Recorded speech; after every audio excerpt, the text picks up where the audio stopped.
साथियों नमस्कार। आज सबसे पहले तो मैं अपना परिचय दे देता हूँ। मैं सचिन पाटिल, संचालक महाबोधि चैनल, साथ ही राष्ट्रीय अध्यक्ष अपनी प्रजाहित पार्टी। अपने भारत देश के अंदर, महाराष्ट्र के अंदर आंदोलन का सिलसिला बढ़ते जा रहा है। कोई आरक्षण के लिए, कोई जातियों के लिए, या जातियों के सर्टिफिकेट के लिए ये मनोज जरांगे नाम का व्यक्ति पिछले 1-1.25 साल से सिर्फ और सिर्फ आंदोलन किए जा रहा है, उपोषण किए जा रहा है। हल क्या मिल रहा है? क्यों हल नहीं निकल रहा है? इसके पीछे किसी ने सोचा है? कुछ मतलब की बात नहीं है। सिर्फ अपनी प्रसिद्धि के लिए किसी समाज को गुमराह करना, ये न्याय की बात नहीं है। समाज के साथ एक खिलवाड़ हो रहा है। यह आज से नहीं हो रहा है। पिछले 77 सालों से ये हमारे समाज के अंदर में, हमारे समाज को गुमराह करने की कोशिश कांग्रेस और उनकी मित्र पार्टियां, और अभी तो जो बीजेपी है, वो बीजेपी लगी है हिंदुओं को चूतिया बनाने में और कांग्रेस लगी है मुसलमानों को चूतिया बनाने में।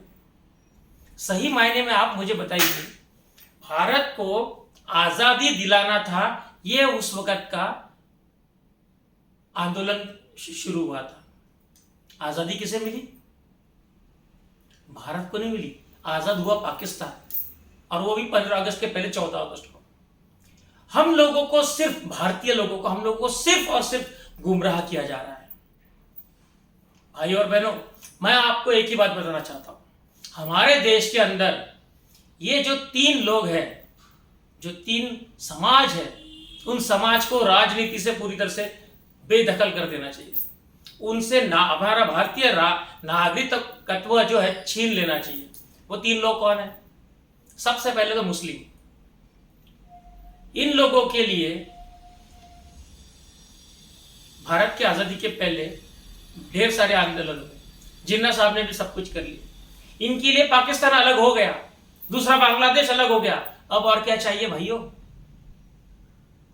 हमारे भारत देश के अंदर रहकर ये लोग मदरसे जैसा एजुकेशन सिस्टम चलाते। क्यों भैया? भारत का एजुकेशन खराब है। भारत में हम लोग जो पढ़ रहे हैं, हमारे भारतीय लोग पढ़ रहे हैं, वो चूतिया बनाने का काम कर रहे हैं। तो हाँ, तुम लोगों को क्यों यहाँ पे मदरसे जैसा एजुकेशन सिस्टम चाहिए? सबसे पहले तो ये मदरसे जो एजुकेशन सिस्टम है, ये भारत देश से पूरी तरह से इसके ऊपर बंदी होना चाहिए। वक्फ बोर्ड के माध्यम से लोग जमीनें हड़प लेते हैं। जमीनें के माध्यम से लोग क्या नहीं कर रहे, वही जमीनें बेचते हैं, अपनों को बेचते हैं, अपनों को ये करते हैं, और फिर हमारे देश के अंदर में तरह तरह के वाद विवाद खड़े होते हैं। ये जो जरांगे है आंदोलन कर रहा है, क्यों कर रहा है? क्या जरूरत है?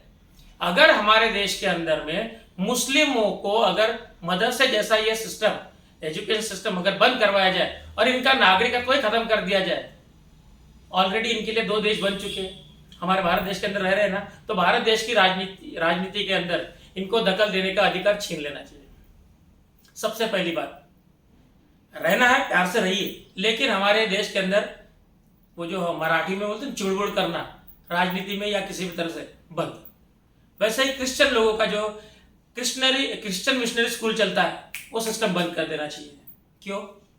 क्योंकि यहाँ का, भारत का पैसा ये लोग पूरे विदेशों में भेज रहे हैं अपने मिशनरी सिस्टम को आगे बढ़ाने के लिए, और भारत का पूरा एजुकेशन सिस्टम खत्म कर रहे हैं।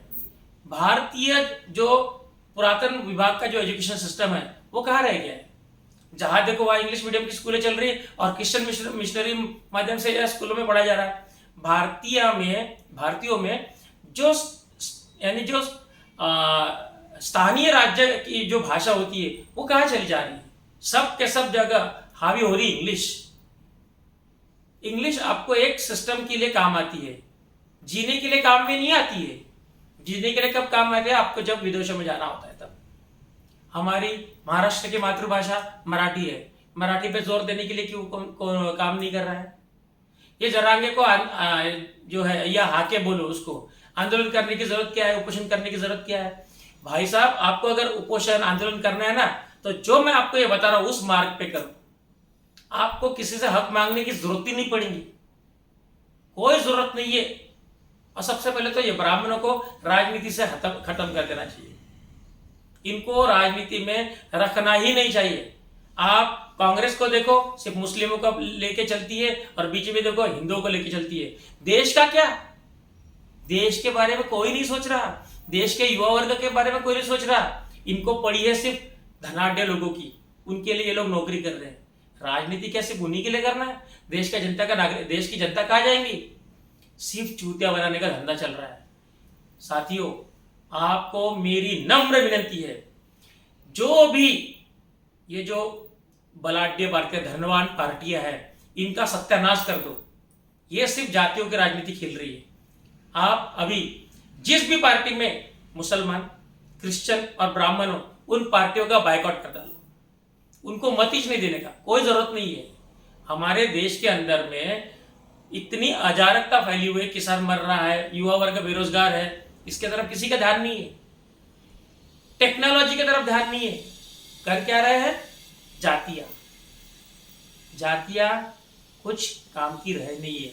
आज हमारा देश के अंदर जो पॉलिटिकल बेस बन रहा है वो कास्ट बेस और कॉस्ट बेस, हमें इसको खत्म करना है।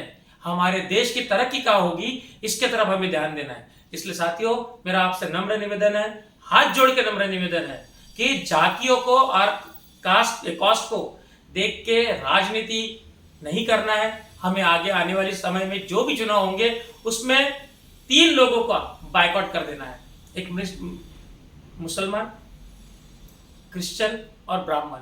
इन तीनों को बायकॉट करो, हमारा देश पूर्ण पहले जैसा सोने की चिड़िया बन जाएगा। इन तीनों के तरफ ध्यान देना बंद कर दो। राजनीति में आप अपने आप को खड़े करो। अच्छे लोग अगर राजनीति में आएंगे तो ये चूतिया लोगों के ऊपर हमें भरोसा करके काम नहीं करना पड़ेगा। इसलिए आप लोग हमारे साथ आ जाओ, और भी अगर आपकी कोई नजदीकी पार्टी होंगी, जो स्थानीय पार्टी होंगी, उसका साथ दो, लेकिन देश के हित में काम करो। नमस्कार, जय भीम, नमो बुद्धाय।